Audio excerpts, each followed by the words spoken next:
बड़े भाग्य से पाइए सतगुरु का सत्संग, रहे न फिर संशय भरम, लगे नाम का रंग।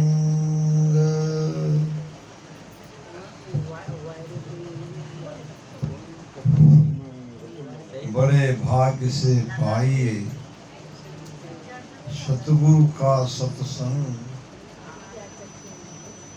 रहे न फिर संशय भरम, लगे नाम का रंग।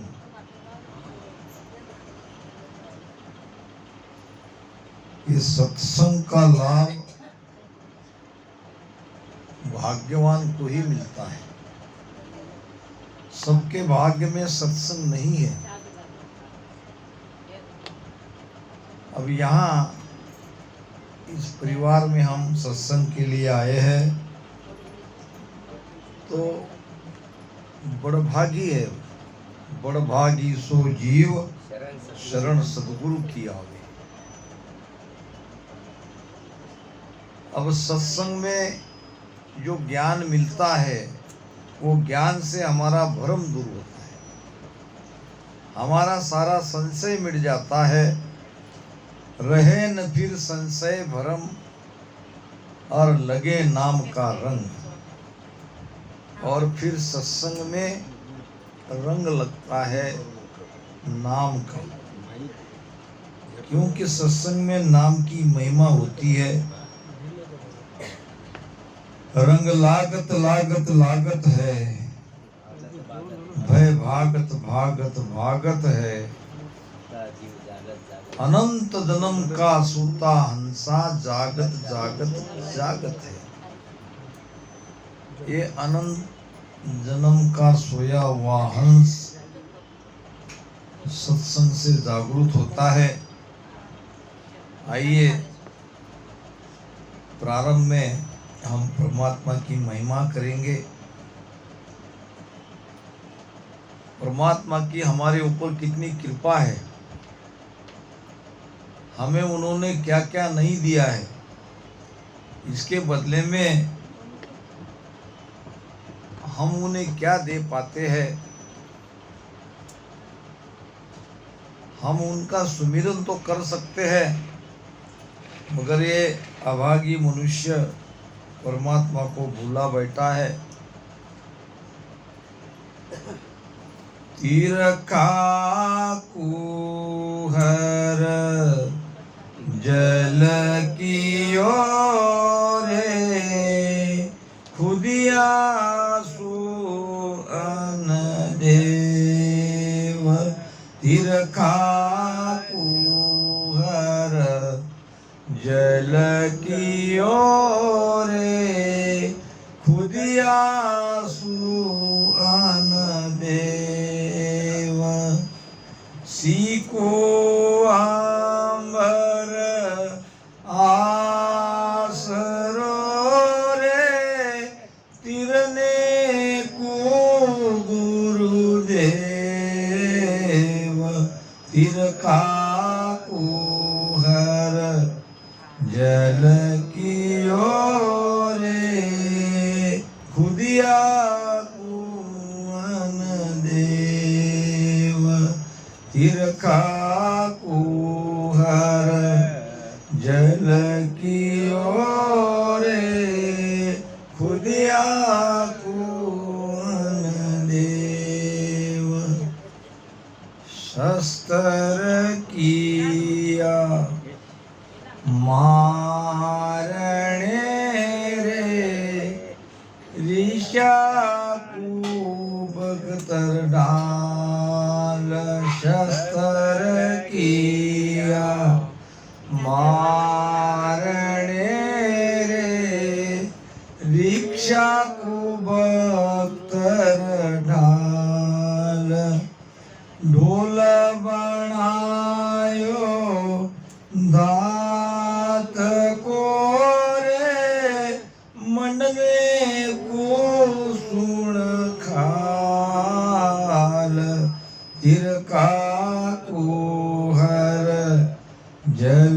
की ओरे खुदिया कुहन देव तिरखा कुहर जल की ओरे खुदिया कुहन देव सीकु अंबर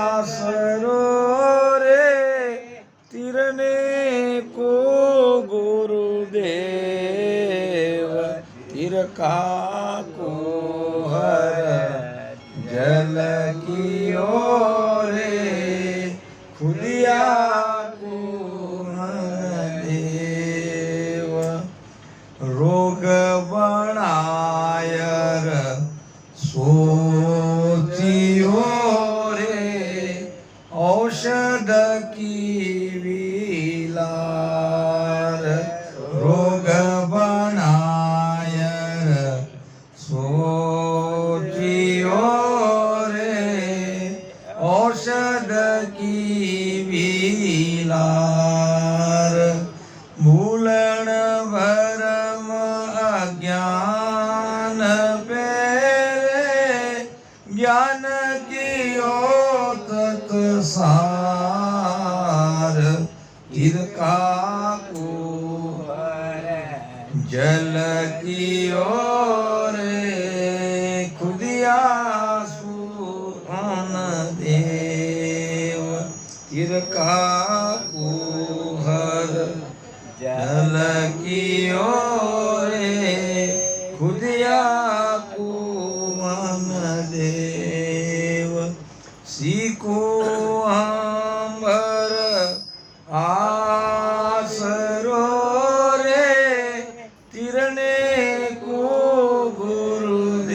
गुरुदेव तिरका कुहर जल की ओरे खुदिया कुहन देव तिरका कुहर जल की ओरे खुदिया कुहन देव चोर बनाया बाहरो रे शरण बनाई जोय चोर बनाया बाहरो रे शरण बनाई जोय वाशरणे वो आवियो रे मार सके नहीं कोय तिरका कुहर जल की ओरे खुदिया कुहन देव तिरका कुहर जल की ओरे खुदिया कुहन देव सीको अंबर आसरो रे तिरने को गुरुदेव तिरका कुहर जल की ओरे खुदिया कुहन देव तिरका कुहर जल की ओरे खुदिया कुहन देव किया खाया बिन बाहरो रे काज सरे नहीं कोय किया खाया बिन बाहरो रे काज सरे नहीं कोय जो सुख देव हर बिन रट्यारे परतन मुगती होय तिरका जल की ओर खुदिया को अन्न देव तिरका को हर जल की ओर खुदिया को अन्न देव सीको आंबर आसरो रे तिरने को गुरुदेव तिरका को हर जल की ओर खुदिया को अन्न देव तिरका को हर जल की ओर खुदिया को अन्न देव। राम। तिरका कहते हैं प्यासे को, तिरका कुहर जल की ओरे। अगर मान लो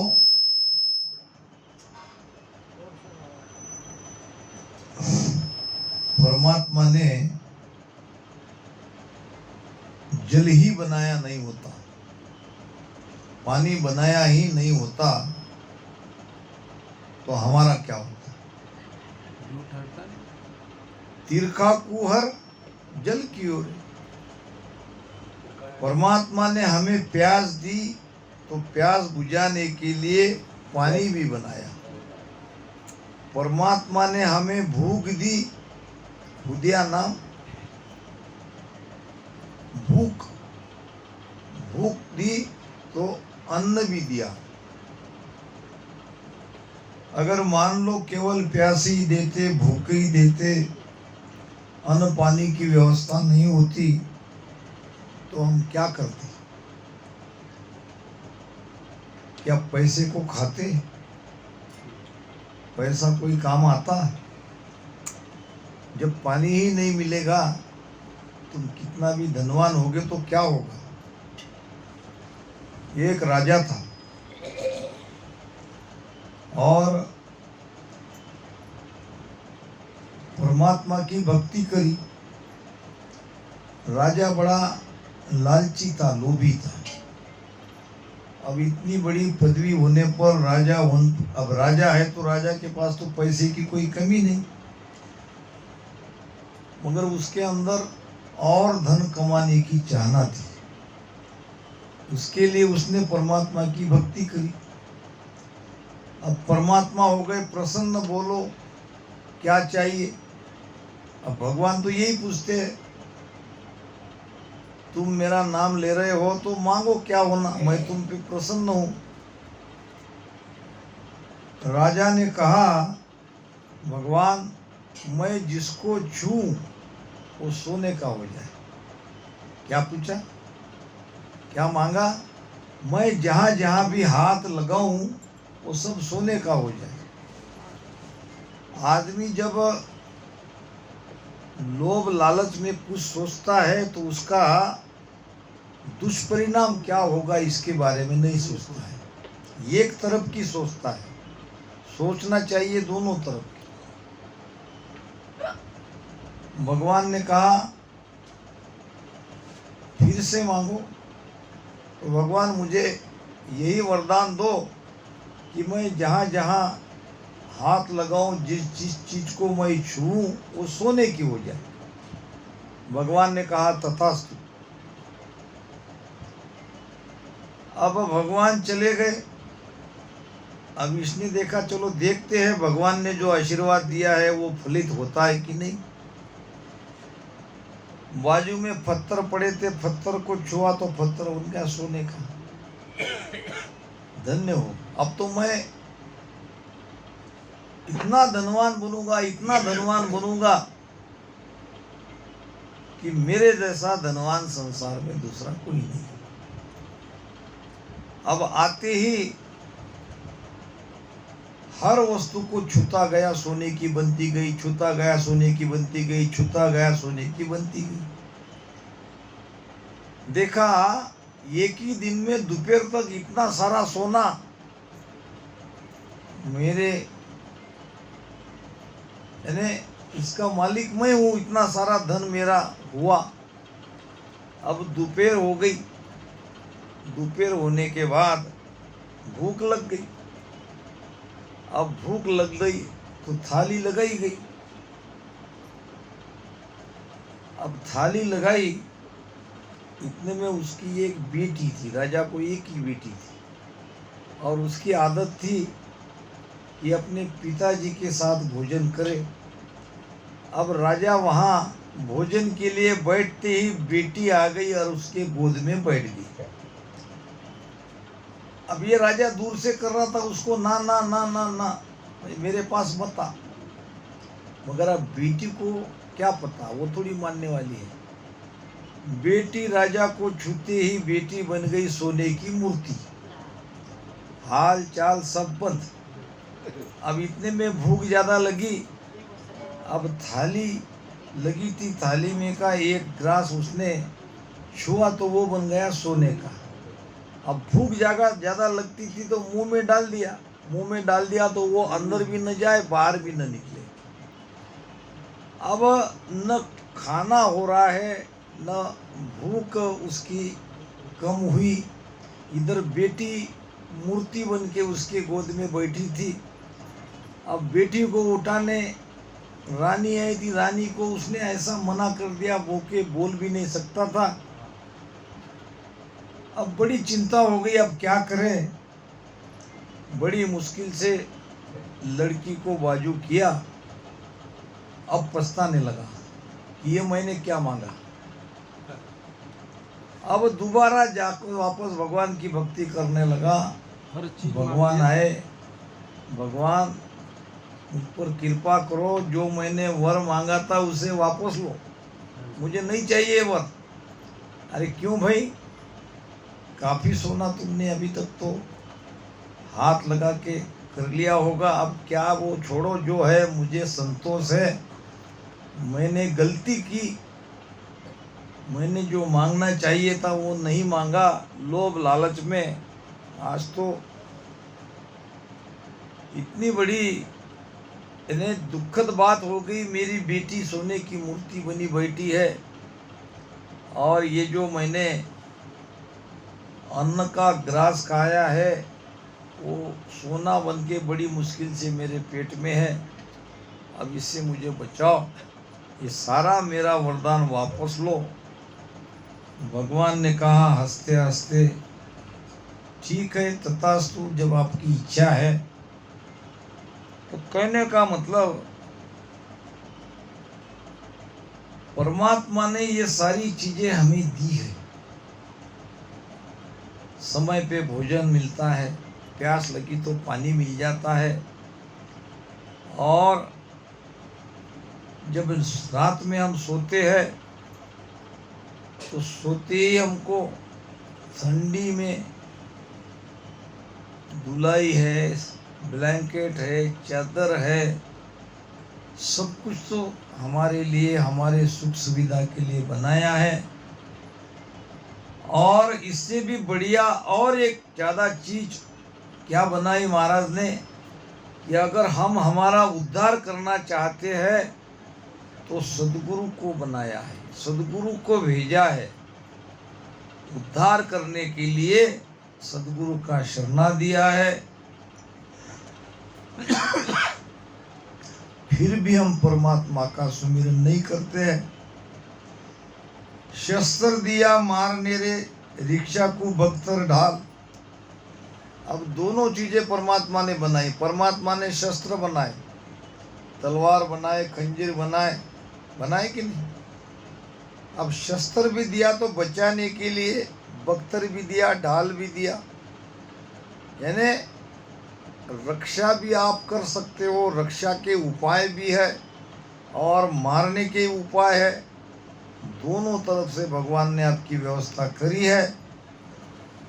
ढोल बनायो धात कोरे, मंडन को सुन खाल। खाल समझते हो ना, चमड़ा, जानवरों की खाल। अब ढोल बनाया है तो ढोल को चाहिए खाल, तभी वो बजेगी। तो ढोल भी उसने बनाया, खाल भी उसने बनाया। अब बजा, अब आनंद लो। रोग बनाए सोचियो रे औषध की भी लाभ। अब जब मनुष्य हमें बनाया तो मनुष्य के अंदर कुछ बीमारी भी बनाई है ना। अब जब बीमारी बनाई तो परमात्मा सोचने लगे, जब मैं बीमारी बीमार सबको करूंगा तो ये बचेंगे नहीं, ये तो मर जाएंगे। तो बीमारी भी बनाई तो उसकी दवाई भी बनाई, बचने के भी उपाय बनाए। रोग बनायर सोचियो रे औषध कीवी लाभ।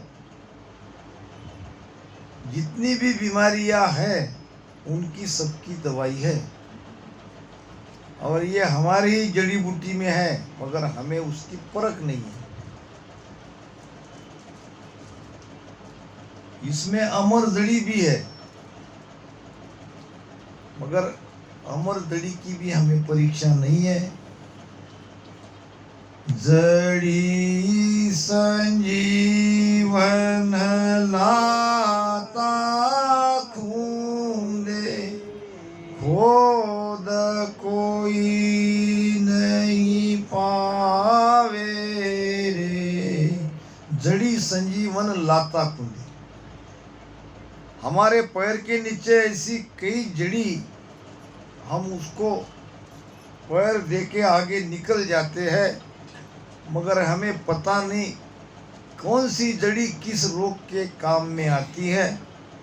और इसमें संजीवनी जड़ी भी है, मगर उसकी परख नहीं है। कहते हैं कि एक आदमी ने भगवान को कहा कि भाई मुझे ऐसी जड़ी दे दो जो सोना ही सोना दे। अब भगवान ने कहा देने को तो मैं दे दूं, मगर ये सोने की जड़ी आपके पास आने से चोर और लुटेरे डाकू ये आपको जीने नहीं देंगे। अब उसने कहा भगवान आप दे तो दो, आगे की बात आगे होगा। अब उसके हाथ में ऐसी करामत दे दी कि वो बीज बोता है कि वो सोने का पेड़ निकलता है। अब बहुत दिन तक लोगों को पता नहीं चला। जब पता चला तो सबके सब आके वो सब लूटने लगे। सारा उसका सोने का बगीचा लूट लिया गया। अब किस किस को रोकता अकेला आदमी। तो इसका अर्थ यही समझना चाहिए कि जो परमात्मा ने जैसा बनाया, जो भी बनाया, वो सब ठीक है। मान लो हमारी उम्र 100 साल की परमात्मा ने बनाई, ये अच्छी है। एक तो 100 साल तक हम जीवित रहते नहीं, अगर रह भी जाते तो अपने ही घर में पराये हो जाते हैं। अगर वो और 150-200 साल जिंदा बचेगा तो कोई उसको पूछेगा भी नहीं। तो 100 साल के अंदर हम प्रार्थना करते हैं। हमारे कभी कभी देखते हैं हम कि वो परमात्मा को प्रार्थना करता है कि हमको ले जाओ, हमको जीना नहीं है। यानी इतनी पीड़ा होती है बुढ़ापे में। तो परमात्मा ने हमारी जिंदगी जो 100 साल की बनाई है वो सही है। अगर ज़्यादा बना दे तो परिवार वाले कहाँ तक सेवा करते।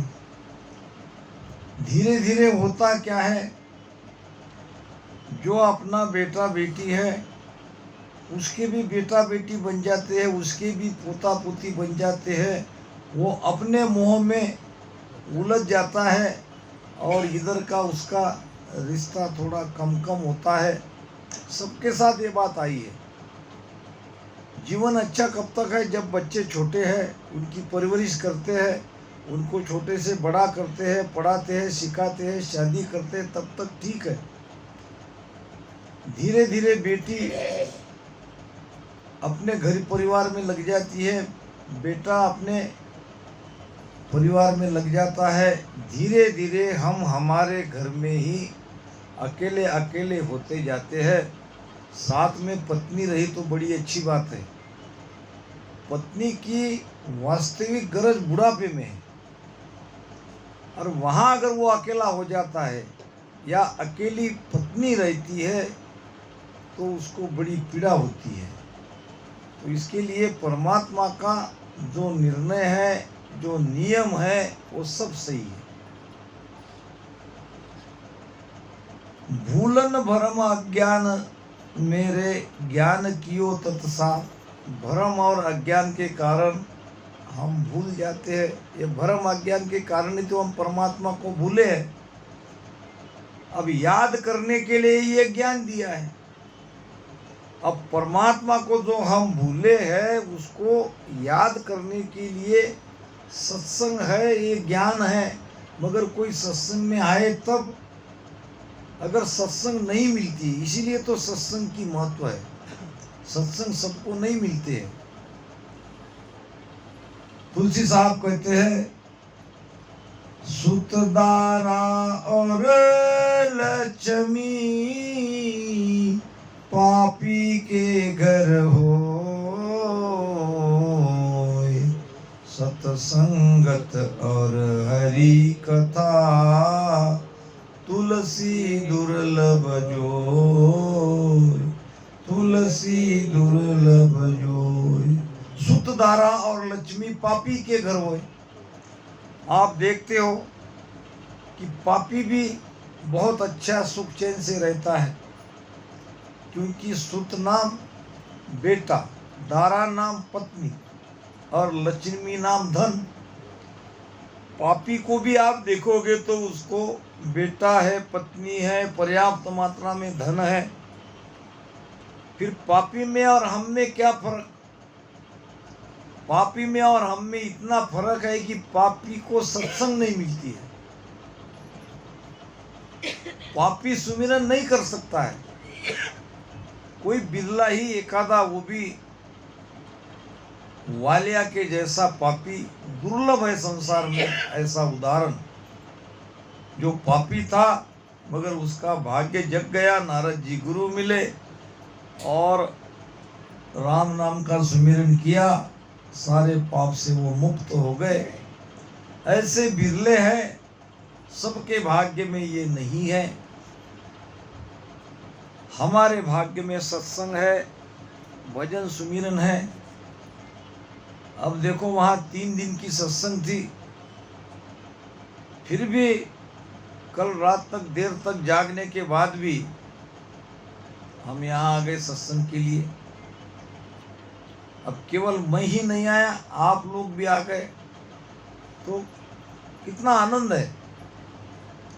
ये हमारे भाग्य में था, हमारे भाग्य में है, इसीलिए हम यहाँ तक पहुँचे। चोर बनाया बाहर उरे, शरण बनाई जोए। चोर भी बनाया तो चोर को पकड़ने वाला सिपाही भी बनाया। यानी दोनों बातें परमात्मा ने बनाई। वहाँ शरणे वो आवियारे, मार सके नहीं कोई।